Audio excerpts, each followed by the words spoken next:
And that would be at about probably 65, 70 miles an hour versus the 181 to 3 miles an hour we were looking at. Well, it's time for pit stops, huh? Absolutely. You want to pit anytime there's a caution. If you don't, you lose nearly 2 laps. So this is a window of opportunity for certain. Stay on the right side when you come in. You may have some quick stops here. And that's because the car's not completely empty on fuel. So this will be quick stops. That's why you don't need all 22 gallons. First, second, and third from top to bottom.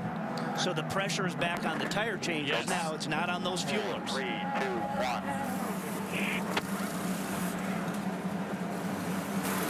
Castro Neves, little trouble on right rear. Oh, there's some contact. No. That was Kanaan into Elio that went into Dixon. Wow. And I think that was enough of a hit on Dixon that it could have tweaked his right front. There could be some damage. Excuse me, that was Franchitti, not Dixon, because Franchitti was in the first box. No, okay. Dixon, Castro Neves, we saw that he had a little bit of a delay, and so when he swung out, as you said originally, Dixon. Okay, see, Franchitti gets away. He's away. There you go. And then he swings out and watch his right front. Oh yeah. That's enough to tweak his right front. That contact to the left rear of Elio. He's trying to shoot the gap. Now he saw Kanaan coming, but then when he tightened up, that gave Dixon no place to go. Oh, great angle here. Look. Yeah. Well, the great news, Robbie, is that the contact looked like it was with the bodywork and not the wheel. Well, he might be all right. But he went over that wheel, so I think that's okay. Nothing on TK's car. Action on the racetrack, action exiting pit lane. We're at the Iowa Speedway for the Iowa Corn Indy 250. Elio Castro Neves loses a spot in the pits. More importantly, Tim, is he fighting anything? How's the car?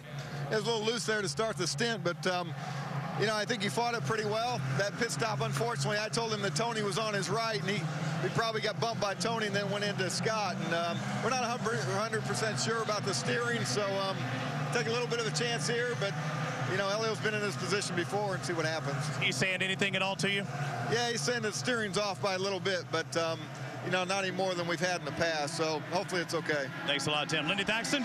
Graham Rahal is having radio issues. He did not hear his team tell him to come in. That is why he is in the #1 spot right now. So, guys, obviously they are hoping for a yellow here very soon. Well, Lindy, that could pay. I mean, he may not have wanted that strategy, but as you say, if he catches another yellow, this would be a great track position move, but he'll need yellow for this to pay. Alex Lloyd running second. However, we understand that he will have to observe a drive-through penalty, so he will drop from second position. How about Tony Kanaan? He is up to 4th place. Well, I don't think any of us should be surprised to see TK on an oval. If he's got a good race car, no matter where he's starting, you just give him a handful of laps or, you know, 60 plus in this case, and he's got himself up in the top 3. Sure does. And that's why Robbie picked him. Good job, Robbie. Let's go green once again. Apex Brazil restart green flag comes out. Look at the movement back of Kanaan. That'd be Castro Neves, who doesn't know about his steering, and he already is trying to go by Tony. Well, as I say, pretty aggressive for him getting all after it there. Really kind of question that. Alex Lloyd didn't serve that penalty, or they changed their mind, because he's still right there behind Rahal. And look at the wiggle that. Fixing your mirror. Looking inside. Clear. Looking. The spotters will talk you almost all the way around here. And remember, the spotters are just information. You're still the guy driving. There's his penalty. Yeah. Okay, because the drive-through would be under green, and on the inside comes Dixon. And Lloyd, just make note, Lloyd's probably going to lose up to close to 2 laps now serving that penalty under green here with getting around here in 17, 18-second laps. That makes sense. The drive-through is always done under green. Ryan Hunter-Ray is also in the mix here. He's running 5th, and he's here because of some sponsorship money from Ethanol USA and IZOD. And look at Takuma Sato. He's running 6th. Man. Absolutely. You know, ovals were the first thing for. There goes the lead. Yep. There it goes. Franchitti diving down in. I was just going to say Sato new to the ovals. Look at the onboard stuff looking around there. How about that? You know, one of the reasons why this is a two-group racetrack is because of the parabolic banking. It's 12 degrees at the bottom, and it goes up to 14 degrees at the top. Now, Graham Rahal, unfortunately, you can see him just on the left there as we have a battle for the lead. When you lose momentum and you get in dirty air, it gets to be a big handful. Scott Dixon wants the lead. And you get guys passing you and losing your momentum and having to dump any throttle, man, you can swap 3 or 4 spots. Now Bob's pick is leading. That's right. Good job, Bob. Ryan Hunter-Ray working hard on the inside of Graham there in the dad's car for that spot now.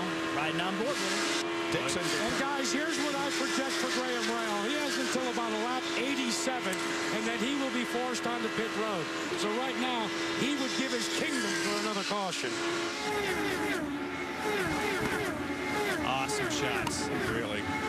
This tread cam does not, it stays in one position. It's only a quarter-inch high is the tread cam. Yep. Awesome.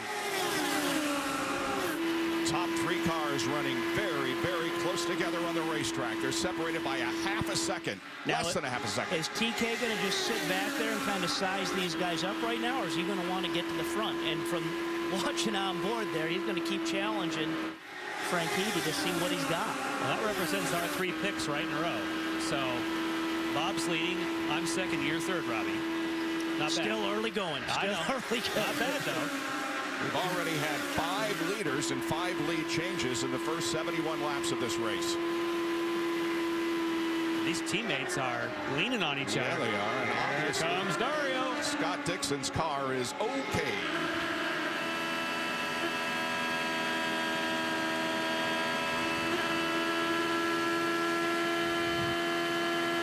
And if anybody, Dixon was the guy that we were maybe concerned with on that contact they had coming off pit road with his left front, but no issues. Yep.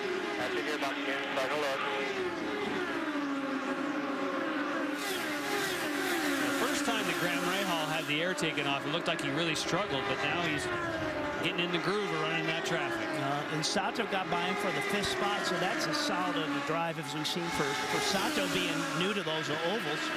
Dario had a notion. Clear right there, clear. Robbie Floyd on pit lane. Well, Tony Kanaan's moved from 15th place up to 3rd. Is he playing a watching game right now, Tom? Does he want to pass those guys, or is he taking it easy?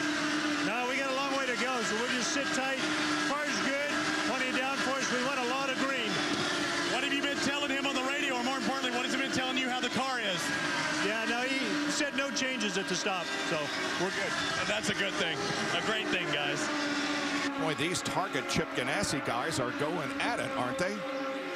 Wow. They are beating him up. And when you heard Tom Anderson say, hey, we want a lot of green, what that means is they feel TK's car is better the longer he runs. So they want long runs. They don't want a lot of yellows.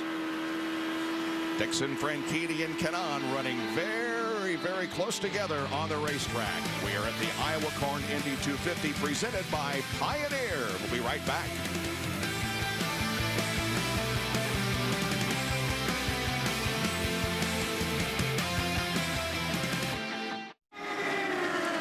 Scott Dixon is up front here at the Iowa Speedway. This is only the 4th race that Scott has led this season, and the first time that he has led since Kansas when he was in front by 167 laps. But his teammate Dario Franchitti is right on the rear wing. As close as Dario is running and keeps staying there, and that looked like Baguette may have rubbed the wall. He certainly was way out of the groove. No caution at this point, so he must not have touched. And that was up in turn 4, coming off of 4.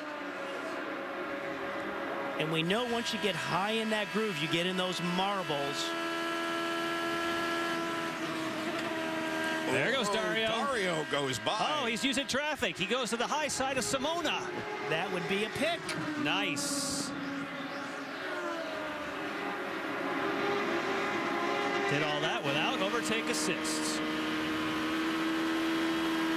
TK going by Simona as well. So it was Simona that set that all off for that lead change for Dario to go to the front.